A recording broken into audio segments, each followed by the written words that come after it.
నేను మళ్ళీ మళ్ళీ మళ్ళీ రిపీటెడ్గా చెప్తున్నానండి, గుడికి వచ్చే ప్రతి మహిళ కూడా చక్కగా సాంప్రదాయ దుస్తుల్లో రండి, చక్కగా నుదుటిన తిలకం ధరించండి, జడ వేసుకోండి, జుట్టు విరబోసుకొని గుడికి రావాకండి. ప్లీజ్ జీన్స్లు, టీషర్ట్లు, మిడ్డీలు, స్కర్ట్లు, పొట్టి పొట్టి డ్రెస్సులు వేసుకొని అమ్మాయిలు రావాకండి.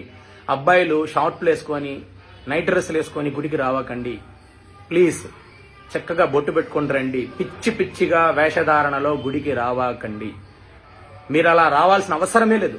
పిచ్చి పిచ్చి వేషధారణలో వచ్చే పని అయితే మీరు రావాల్సిన అవసరం లేదండి. ప్యూర్ హార్టెడ్గా రండి, సాంప్రదాయాన్ని పాటించండి. మనది ఎంతో పురాతనమైన గొప్పదైన హైందవ సాంప్రదాయం.